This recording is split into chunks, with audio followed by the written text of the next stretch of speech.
Ricardo Cayuela is a writer, editor, and essayist. He was the editor-in-chief of Letras Libres magazine for both the Mexican and the Spanish editions from 1999, when it was founded, to 2012. In 2013, he was appointed Director General of Publications to promote books and reading in Mexico, and he is currently the editorial director at Penguin Random House in Mexico. Welcome to the Bibliophile. Thank you very much, Nigel. What does the Mexican government do to promote books and reading? I think Mexico has a huge and important tradition helping to promote reading and culture. There is a strong sector in the government promoting culture and lecture in Mexico. Okay. And it's an important part of the brain of the government. Now we have a new government, only has 3 or 2 months in power. Yeah. And it is struggling with a lot of things. And I think it's not in the best way to perceive this old tradition. They have the feelings to do it, but maybe they don't have the skills. But it's only part of the huge problem that Mexico's new government has, and obviously not the most important one.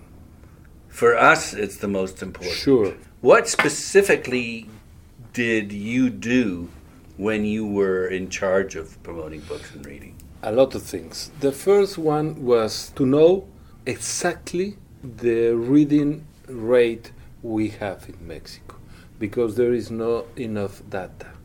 Okay. And we searched for a new poll to ask the Mexicans how they read. They read in digital, they read in paper, they read for obligation or for pleasure. Yeah. And all these kind of things. We ask a very important group of experts to make the questionnaire to be sure that the answer would be a good reflex of the Mexican society reading habits. The exercise was wonderful, and we obtained about that a lot of useful information to begin to work. What did you find? What information? The Mexicans read more than we think. Okay. And we read a lot in digital and fragmentary. So they didn't sit down and read the a full book? A complete book, or I have the time of the money or the place to go in a library or in a bookstore to buy a book. But I am interested. And I follow the news in digital. I work in social media. I have a lot of things that if you are not orthodox, could pass like a reading time. And that is interesting in some way. Yeah. We discovered too that the Mexican society is broken. Half of the society don't touch books, don't touch culture. It's a very dramatic situation, not only by income, but also by for access to the culture. There is no libraries in his town, there is no bookstore in his city, they don't have the habit from her family, the school doesn't teach it, and there is a complete black hole over there.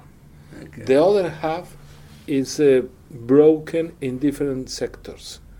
One of them, the level is very high and extremely well prepared. This sector in Mexico, it could compete in it. It doesn't matter which country, doesn't matter which situation. Okay. And they read a lot.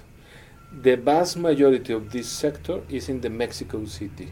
Right. And inside the Mexico City, in the south of the Mexico City.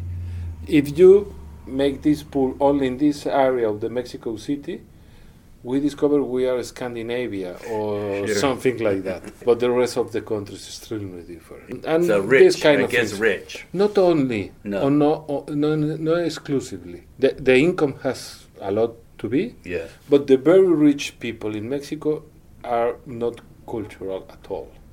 It's more middle class, but urban middle class with family traditions and these kind of things. The people are very, very sophisticated in Mexico.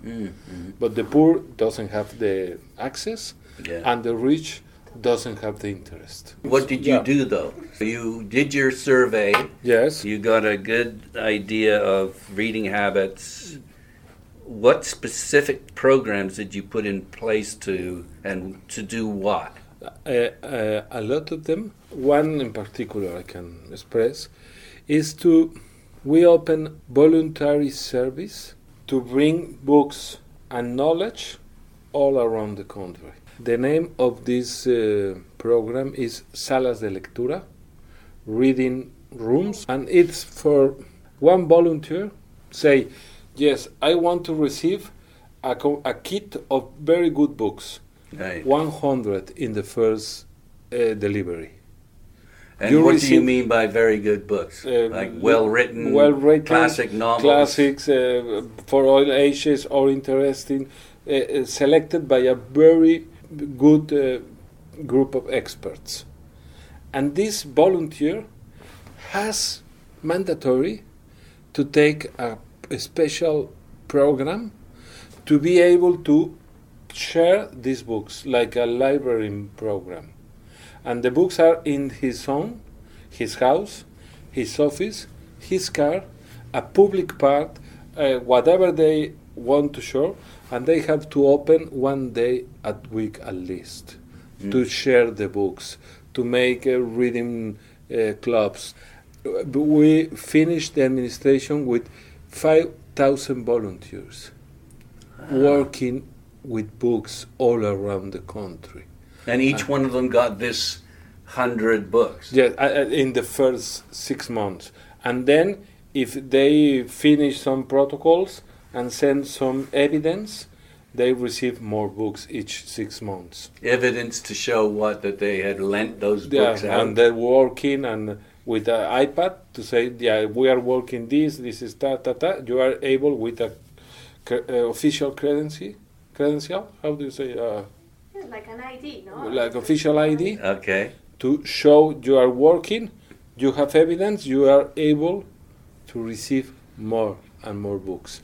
Okay. A year we join all the volunteers together to share experience, to be in touch with writers and experts, and it was amazing. One of these meetings, I joined together all the volunteers working in risky places, by violence, by immigrants, Central American immigrants, working in psychiatric hospitals and so on.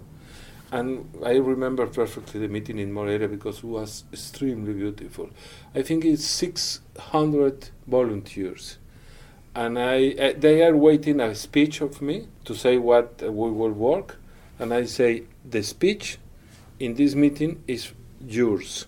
We, all the public servants, we broke in groups to attend round tables. And I am here to listen you. Tell me what you need, what I can do for offer a better program, what you need of skills and preparation and whatever. I will take notes for 3 days, and then when we finish and we join together all the conclusions, that will be the program for the next year. And what did they tell you? Oh, it was incredible because they asked for very specific and poor things. Nothing really sophisticated. No. We need the iPad, for instance, born in this meeting. We need an iPad to be in touch, to send evidence. The iPad doesn't exist in the past, but they ask for that, and we are able to bring them, and so on. And it was wonderful. The other side of the work was the Mexican government has historically a long tradition to publish books. The government itself. And for me, it's a very strange thing. Yeah. Because there is a very bad competition with the private sector, and they offer very bad prices. It's strange, the royalties, because the government is not so able to pay each year royalties for the authors, and it was a mess. And I decided only to publish classic books in a very with a very, very low price for increase the number of readers in all the bookstores and libraries of the country, and creating the new readers that the public, the private sector will need in the future. Cheap books. Cheap books, very cheap. It was cheap, yeah. So and this is one side of this program. Only publish classics, no royalties, cheap books for forming books for readers. And they were out of copyright, right? Yes. Anyway, they're public domain. Yes. Yeah. And the other side, it was a program to make co-editions with the private sector, the independent imprints all around the country. Oh, good. You have a good idea, but you probably don't have the money to make reality that. Yeah, or to do the printing, for example. Make application. An independent jury will choose maybe 200 books a year, coming from very different imprints, independent imprints, small ones, province ones, to have very good ideas, but no money to bring the operation a reality. And I find it was very good to give readers cheap books and give private sector help and support. The small publishers. The most publisher. Yeah. Because in her hands, the plural ecosystem that the culture needs, with titles, authors, ideas. In my bureaucratic desk, it's impossible to figure out all the things that the culture needed. Mm-hmm. But if you ask society knows everything, because there are a vast majority of people thinking by herself with a lot of different interests. And I pay for that, but I am not tell you what to print. You're getting their ideas and you're helping them to bring them into reality. Yeah, with an open system, no bureaucratic. Everything is online. You can apply online, and no deals, no delays for the pay, because one problem to work with government is, we agree, but nobody pays, or they pay 2 years, 3 years after. And if your application is good, everything in digital with all the papers you need, the pay is automatically. So they've got the money in their hand to make truly get it printed and designed and distributed. Yes, and it was wonderful. But we do a lot of things, working to promote the Mexican writers outside our borders. Received the invitation to be guest of honor of several important book fairs around the world. London Book Fair, Book Expo America, le Salon du Livre, Paris, and so on. And we make a very strong, plural, and balanced programs to join these important places and events, the best of the Mexican literature. And it was good too. And a lot of more things, obviously. Wow. You're cultivating a reading public. Yes. And you're getting interesting authors published and out there so that they can read them. Yeah, and I discovered that in the professional book fairs, like London Book Fair or Frankfurt Book Fair, the Mexican government only pay for the stand to have place for the books. But the books in these events, nobody cares, because you go there to buy rights. Yes, not to buy books. No, you want your Mexican books translated in different Obviously, languages. and you need to have the rights. Mm-hmm. And in the past, the Mexican government pay a stand to be there to say, I am in Frankfurt or I am in London with books. Nobody selling the rights. Yeah, you can imagine that. It's crazy. And that's the whole purpose of these shows. Obviously, these fairs. Yeah. and I changed completely that, paying with an open program, open convocatoria, how do you say? I asked the editors, do you want to be in this book fair? Show me a program and which rights you want to sell there. Yeah, which are the best for the international and market. I make the catalog and I pay you the trouble. And the stand of Mexico changed immediately. No more books, desk with editors, with catalogs, sending rights. Perfect. And a lot of authors of Mexico begin to be translated for these kind of programs. Okay, so just a couple questions on what you've just said. Sorry for my English. No, I understand everything. Oh, wow. You are a magician.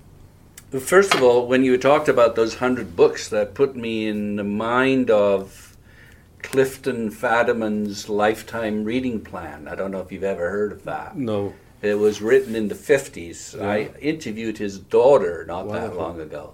He was the New Yorker book critic, and it was what he thought were the 100 greatest novels ever written. Wow. From all over the world. All right. And it sounds to me like that's something similar to what you published. But only in classics. That's more or less what he did. Yeah. And these were from all around the world, right? Not just Mexico. Yeah, we have 3 collections. One is fiction, published in Spanish, and non-fiction from Mexican authors, classicals. The second collection is Hispano-American authors, all around the Hispanic language, except Mexico. And the third is universal collection, with fiction and non-fiction. Right. And it was amazing because it's not so easy to choose the books. Obviously, Mark Twain has to be there. Cervantes, of course, has to be there or whatever. But when you begin to grow the list, it's not so easy to find. And in the 19th century, this book has to be here or no. Yeah, it's a debate about the canon. The canon is open because the past is open, depends on present. Yeah. And the choice of this catalog was extremely amazing and very intellectual challenging because it's not there is not instructions. You have to choose each book and why is there. So how long did you do that for? From 2013 to almost 3 years, and I was very happy there. And then what happened? Did they replace you? No. I received a very good offer from Roberto Banchik, the CEO of Penguin Random House. And there is a phrase in the Padrino movies that they say, I will make you an offer you are not able to refuse. Yeah, it's Godfather. Yeah, and I take it. Yeah. And it's the first time in my life I take a decision for a better economical option. Yeah. I don't regret, obviously. No, you gotta. Yeah, and I love my take job. Take care of yourself and your family. But it's strange because it's the first time I take a decision in all my professional life, connected by the economy. It's strange. The thing is, you're lucky though, in a sense, because it's still in the field that you love. Yes, obviously. The ideal is to make a lot of money doing what you love. Yeah. So and I am not make a lot of money, but I have a very good salary for the first time in my life. Right. And it's wonderful to have it. Yeah. And I have little children, and I'm very proud to be a wood provider. Yeah. But it was a tough decision. Let me tell you something for me very important. If you ask me, the most important thing you do in your life in public service or editor, I invent Libros México. Libros México, it's a digital platform to share how do you say metadatos? Data, yeah. You know, Amazon has a algorithm. Yeah. Yeah. And the algorithm is linked with the data the book has. Mm-hmm. I don't know the name in English, but each book needs keywords. It's extremely important to how to find the book. Search criteria. Search criteria. 6 years ago, if you want to know about a book in the Mexican market, you have to go to the bookstore website to see if the book is there or no, or in all bookstores to find it's there. Antiquarian, yeah. Yeah, and we make this digital platform to all the books has to be there. It's mandatory. So this is all new books? All new books with ISBN Yeah. has to be there. Yeah. It's mandatory, and it's for the everybody has good work in there. Make his own obtain his own information, and it's amazing the things you can do with this platform. The Database, yeah. Database of all existing Books in Mexico, for the first time in history. Does this include used books? No, only new Just books. new books. Yeah. Okay. Each year it's increasing his Yeah. catalog, obviously. And I really love it. I'm going to ask you a bunch of questions Sure. about bookstores and such. I love bookstores. I go out, I photograph bookstores. Wow. I've photographed like 5,000 of them. But In Canada or all around? all in the world, Oh. yeah.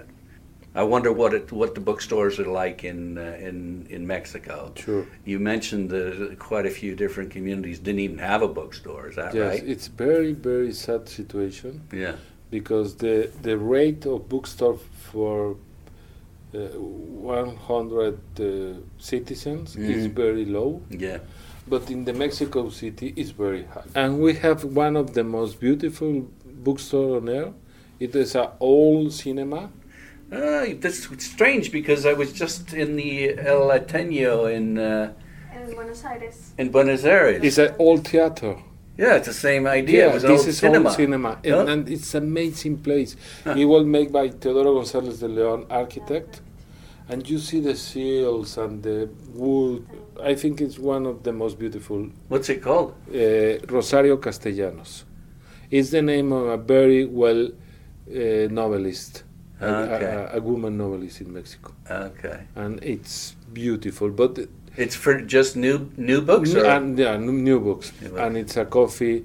It's wonderful for the kids because this is a very high place Yeah. where they can touch and play and see, and it's amazing. And everybody knows the place like Bella Época, Belle Époque, because the name of the cinema was Bella Época, and the name remains Right. more strong than the new official name of the bookstore. And there is a lot of very beautiful libraries, bookstores. But the most amazing thing in Mexico City is the street Donceles. You have to go there. If you go, please make a call, and we go with you to the. It's amazing. Full of bookstores. Used Yeah. mostly antiquarian? Antiquarian. All type of books. You can find all type A of peso books. book and or the what? places are just amazing because books all over the place. You know, this tiny place in the center of the city. The area it's Centro Storico, historical center. Oh, okay. And the name of the route, it's Donceles, and probably there are more than 50 different live bookstores, Okay. and you can find whatever you want. You are searching English? for They are English yes, there? they They have do? English and That's French. good. Okay. I want to see what are about Ernest Hemingway in English, you can find it. Great. We find amazing things, Mm. and it's still very cheap. You love first editions and these kind of things. It could be even a good deal because not everything is very well classified. Mm-hmm. I buy books that I know it 5 pesos. When I buy it, I say, I feel like making a crime because this book is So- at least $5,000. You see it. Yeah, it's strange and a beautiful place to go. Okay, well, that's a very good incentive. Yeah, Very good. yeah. There's I don't know if you've been to Tokyo, No. but there's an area that sounds exactly the same. It's called Jamboko, and it's there's about 50 or 70 used bookstores. Wow. I found some English books there as well. Wonderful, yeah. But it was a beautiful place, and I spent quite a bit of time there. Japanese love books. Hmm. There is in the train, there is in the corner, there is Yeah. all around. No? You mentioned first editions. Do you collect first editions? I have a few. Yeah. I am collecting the Octavio Paz first editions. Was he a friend of yours? No. You just did some work. You wrote a book on him, right? Yeah, I have an anthology about them. I work in the magazine that he founded in the past. Because Letras Libres is the continuation of Vuelta, the magazine he founded. Okay. But I only see it 2 times in my life, and no links at all. I don't understand. I don't have links. But you didn't know personally. Only 2 times. Only you saw him twice. Oh, I see. Yeah. But they weren't close. I see. Yeah. Okay. Thank you very much, darling. Now, the magazine that would be fun is to collect your magazine starting from, 1999, I Yeah. guess. And you did both the Mexican and the Spanish edition. Yes. Did you have to go to Spain a fair amount? Yes, we founded the magazine in Mexico City with Enrique Krause, a very well-known historian in Mexico. Mm-hmm. And after a year and a half, we discovered that we need to put a foot in Spain because Spain is the head of the Spanish market. And we receive a lot of Spanish authors. We have newspapers, we have a television, and they don't have anything about us. And it's no fair. We are very happy to receive the Spanish, and we are open.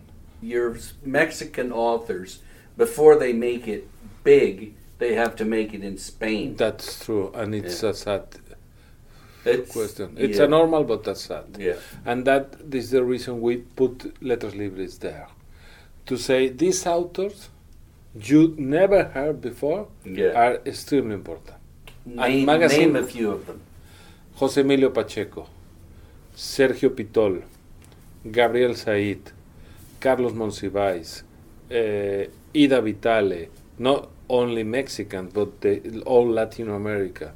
And we do a very good job because a lot of them are now very well known in Spain. And receive very important prizes, like the Cervantes Prize, and has to be published in a very well-known magazine in Spain and in Mexico.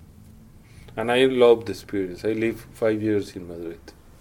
Yeah, I love Madrid. I love walking along the was it Paseo or Yeah. I love fine press books. Yeah. And I made a point of interviewing the proprietors of fine presses. Any fine press book makers in Mexico? Is there much of a tradition? How it's going? They use handmade paper, hand presses. And there is if you put editorial and keep the first letter and the last letter, you have Editoria. Mm-hmm. And this is the name, a very well and beautiful imprint made with the hand and with the all things in the all industry, in the imprint industry, before the automatization. You use mobile typos, and it's amazing. They have his own mobile typo machine and the handmade paper to do beautiful books. Letterpress, it's Letter called. press. Only 200 copies. Yeah. All signed by the author and put the number of the page manually. And what's the name of that? Editoria. Taller Victoria. Taller Editoria. Taller Victoria. Okay. Editoria, editorial, Yeah. without the first letter and the last letter. Okay. In Spanish that sounds Editorial. The owner is a painter, Roberto Rebora. And he's in Mexico City? Mexico City, yeah. Okay. In La Roma, a very well-known quarter now by the movie. Yeah. The Academy Award-winning movie. Yes! And it's also First time for books, Mexico. not only beautiful books, they are very good books. Yeah. Mostly poetry. So everybody wants to publish every With- poet because with it's not them. only with the beautiful books, but very Gerardo Denis, Ulises Castellanos, a lot of very good poets in Spanish. I see, okay. Yeah, I Good. love that the imprint. Yeah. That would be a good one to collect. Sure, I have a few of them. Yeah. Yeah. Are they expensive? No, Wow. they have a very intelligent system. You have to be subscribed by subscription, Okay. and you pay a fee a year, and you receive 3 or 4 books a year. I see. Okay. Yeah. Now, what about your time then at Random House? You said to me before the interview that you publish 800 titles a year? Yes, we have 30, more or less 30 imprints. Each 30, yeah, okay, under the inside umbrella. under the umbrella of Penguin Random Yeah, House. yeah, Some of them very well known in Mexico. yeah. For instance, Grijalbo, the oldest imprint in Mexico industry right now. Alfaguara for the good novelist, and so on, to make 30 imprints in the umbrella of Penguin Random House. And each imprint has his own team to work with the EDN of the imprint, to publish only the things that well in this catalog. Mhm. And this, I think, is the secret of the growing steps of Penguin Random House, because they buy a lot of things, but they maintain the people, The team. the yeah. team, Yeah, and the ideology of the catalogs. yeah. And I have to. It's not just I mean, I must say, I think it's just marketing. No, It- no, no, it- no. That's. It seems to me that's the direction it's going. They buy all these companies up, like they've got Vintage. McClellan and Stewart, which is Yeah. a great Canadian firm, Yeah, I know. Yeah. and it's upsetting that they're owned by a foreign company now. But I don't know that they're any different from Knopf or whoever else they've got under their umbrella. It's just.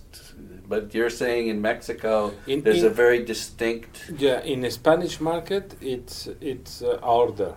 It's mandatory to respect each imprint and confirm the umbrella. So don't change it from the way No, it was. No, and the authors, the catalog, and even the editors who work for this imprint.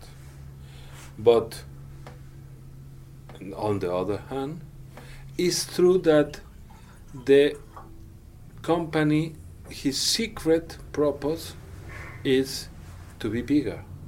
To be bigger and to have economies of scale, Yeah, that save money. That it's true. That's business. It's business, and it could be bad for some special diversity of authors and imprint, but good for the long-term healthy of the industry, because nobody knows that the huge bestsellers and the huge books who sell a lot are supporting the authors who don't say nothing. I don't understand. How do you say it? The bestsellers help other authors who don't sell that much. Only a big industry can sustain all these small authors. Yeah, the independent imprint doesn't have money. No, that's the same in Canada. But even for the normal authors or the regular Small authors, authors. they don't have money then to pay the royalties or to pay promotion travels or to pay Yeah. this kind of thing, press conference. Mhm. And we in Penguin have a lot of bestsellers to bring to the company a lot of money to pay each author a proper trade and a proper response. And I like it a lot, this. Because it's some kind of philanthropy inside the group. I still don't quite get that. I mean, aren't you taking away all the good authors from the independent publishers? No. Because they can't afford to have them, so No. you're getting them all? No, not at all. I never steal an author from an independent. How many independent publishers are there in Mexico? I think 2,000.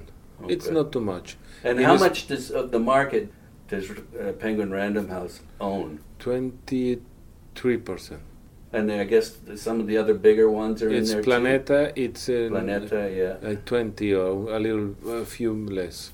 And that's Spanish. Spanish, yeah. What about Macmillan or Macmillan is not. Simon & Schuster? Not very well. No, okay. no. They don't publish a lot of Spanish authors, No, okay. and they have another more in the scholar business, textbooks and yeah. this kind. Yeah. Okay. But we are only a quarter of the market share. It's not too much. A quarter. A quarter. Yeah. Less than a quarter. But you want to be a half? No, because I think it's important to respect the diversity. Plus you want Mexican owned. Yes, there is a lot of very good imprints from Mexican. Mm. But the thing I try to say is having a lot of money in relative terms, obviously, because we are talking about books. You're not Netflix. Yeah, we are not Netflix or Amazon even, Yeah. or Disney or Ford or whatever, Mm. or Starbucks. We are a huge, big transnational company for books. But a lot of the money we earn is to pay properly our own authors, to promote it, to bring readers more options, to do these kind of things, and I like it. So where do you want to go from here then? Because you're what? How old are you now? I have more or less the same as you, 50. And No, I'm older than you then. Yeah, Yeah. but not too much. I have a secret life, like a frustrated writer. It's impossible to write. A novelist or? No, an essayist. I love Non-fiction. essays. Yeah, It's my I really favorite like it. genre. I suffer a lot because an editor has to be neutral, and there is a lot of things crossing over my country, and I want to be part of the public discussion and the public. Political essays then. Yeah, and historical and these kind of things. The Mexico That Hurts Us. Yes, it's a very good book. I hear that. Yeah, Yeah. I only have Who one wrote that? effort I wrote it. Now is that essays? Yes, I'd say about Mexican situation. It's funny because when I write this book with a very close friend, me and my colleague are very close to have 40 years, and the country 200 years. The country begins a very huge discussion about her history, her identity, and so on. Yeah. And when you have 40, you do more or less the Same same. thing, yeah. And it was an autobiographic approach to the Mexican reality. And it's what, sort of just summarized where the country was? Yeah, and how is my link with this country, and a lot of things. It's very critical with the Mexican situation. Yeah, and there was some trouble with that. Yeah. That was dangerous to be too critical. Is that? If you are a journalist, Yeah. in could be a writer, no problem at all. But the journalists outside the capital have to deal with very ugly things, and it's very dangerous to be an honest journalist in Mexico right now. Not for the narco killers, Also. because they are very well known, and you say I am narco in the newspaper, who cares? It's open, know it.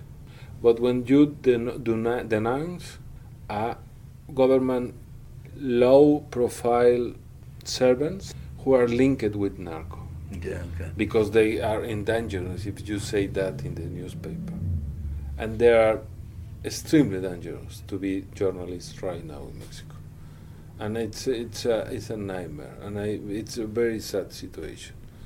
But you have to be careful about what books you publish, obviously. Yes, we have. You can't tell the truth. No, yes, but we have a lot of problems. For instance, one of our writers was killed 1.5 years ago, And it was not killed for the books, but because he was a journalist, very well known in his born town. What's his name? Culiacan. The name is Javier Valdes. It has a lot of prizes, even the Maria Cabot Prize for journalists. Extremely intelligent, charismatic, and he was killed in the street of Rio City. That was his problem. He's too intelligent, too charismatic, and honest. And we released a prize with his name, and it's a very satisfying. And it's dangerous. The thing is, because maybe it's hard to understand, because I'm from Spain, and these situations are difficult to explain to someone outside Mexico. It's like, if you ask, no, it's dangerous to be critic with a book. Not exactly.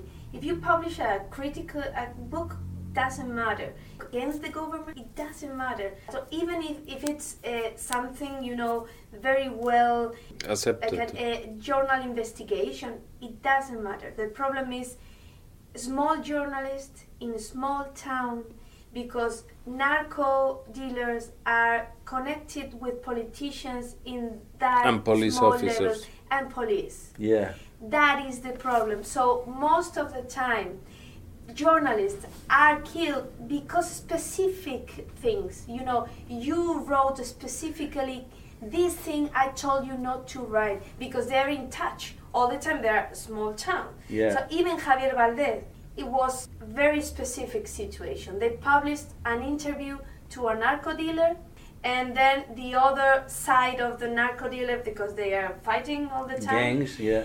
They threatened the journalist for publishing that interview, so they started a war between huge cartel, and then in the crossfire, a journalist was killed. So it's difficult to explain why a journalist is killed. It has to be with narco dealers and politicians and police all together, and with those journalists reporting the day-by-day information. It's not like I am critic against the government. It doesn't have to do with it. Very difficult to explain that. And in the small town. In a small town mostly. Okay. All of, except for Javier Valdes. The problem with Javier, he was very well known because he worked for France Press, and also he was correspondent to international media, and he helped all the time every a foreign journalist who went to Culiacan, Sinaloa. He was an expert on Chapo Guzman and everything. He helped all the time to us, a foreign journalist. Yaisa is foreign correspondent for the Spanish radio. So as far as book publishing goes, it seems like you've got a free rein to do whatever you want to do. Yeah. But the problem is the small town with journalists. Even the books about government are very well received. So what's the problem and what's the solution? Do you have another hour? I know. Well, it's probably corruption is your big problem. Corruption now, yeah. Impunity. Meaning that what? The legal system is broken. So there's no punishment only for the poor people breaking the law. Yeah, and it's there's no rule of law. Yeah, and it's the open door to all the crimes and all the problems. And you can pay to be out of the jail if you are a rich guy. And if you are poor, maybe you're innocent, but you're in jail. Yeah. The legal system is a disaster. The legal system doesn't work at all. No. And I think, for me, a very important problem is that Mexico is more rich than nobody knows or nobody thinks. I think the PBE or whatever, the internal brute product or the GDP, maybe is bigger than Canada. Obviously, we are less people. No, you're more people. We are more people. A lot more. 2 or 3 times. But we are a huge and important economy. Yes, you are. And we are exporting all around the world, and we are the first, partner of American economy, and we are big. Well, you're second behind Canada. Now we are the first for the first year. I'm Don't think sorry, so. Nigel, to say Don't that. think so. I'm really sorry to tell you. That's what they invented Google for. We'll have to check Google. Please check, please But, check. But yeah, we are the second one. Okay. That means we're more rich than people imagine. Yeah. The problem. Well, you've got this. Is it the same thing where you've got 1% extremely rich and a lot of people extremely yes. poor? And the other thing. That's how you get revolutions. Yes, and the other thing. In Mexico, more or less, 4 of each 10 people are poor. But there is no desempleo. How do you say? Unemployment. There is no unemployment. Okay. That means the people who are poor is working. They're working for crappy money. It's not acceptable. Yeah. We are The very. minimum wage is. It's a disaster. Yeah. And you can work 8 hours in a tough industry, Yeah. and you are poor. You don't have money to bring food to your children. For me, this is the main problem in Mexico. The value of the work and the legal system. And everything is connected. We have very good industries and very competitive, but because they don't pay nothing to their people. They exploit them. Yeah. So, other than the Mexico that hurts us, what are the best 1 or 2 books in translation about Mexico that the English-speaking world can read? About the Mexican situation. So that we can understand it. Yeah. I love one book of Octavio Paz Okay. about Mexican idiosyncrasy. Ah, The name is The Labyrinth of Solitude. The Labyrinth of Solitude. You have to read it immediately to understand Mexico. Okay. And So- to understand you as well, or Yes. that's impossible? No, it's impossible. Okay. But this could be help to understand Mexico. Labyrinth of Solitude, Octavio Paz. Funny, he's using Borges' Labyrinth Yeah. and Garcia Marquez's Solitude. Yes, but before them. Of course it was. Yeah, in the 50s. Is there anything more recent than that? Yeah. You can read, for instance, Lidia Cacho books, because it's a very tough journalist fighting against a lot of things, and I find it very intelligent. You know, very good books to understand how Mexico is. It's very strange, huh? Fiction. Yeah. 2 novels by a man who wasn't born in Mexico, Roberto Bolaño. Yes, Bolaño is very good. Bolaño is, if you want to understand Mexico, he Yeah. understood it perfect. Yeah, So the those- secret. Which ones? The The 2666. Yeah, I've got that. Yeah, I it's haven't a- read it. It's an amazing novel about Mexico and about, how Mexico is Yeah. Okay. deep inside. And the other one is The Wild Detectives. I think they translated like that. And to catch the Mexican soul, there is a British novelist, very well known, Malcolm Lowry, Yes. Under the It's Volcano. Canadian. Canadian. Yeah. Under the Volcano. Yeah. Okay. You read it? A long time ago. It's an amazing book. I really like it. About the Mexican soul. There's alcohol involved. Yes, obviously. It's not all bad. Obviously. It's a mezcal oda. It's a mezcal odyssea. Yes, yeah, yeah. I like it a lot. Very Yeah. good. All right. Thank you. Detectives, the The- Savage. Savage. That's Savage. right. That- Very good. That's Thank you all right. very much. Thank you, Nigel. I've been speaking with Ricardo Cayuela, Wonderful pronunciation.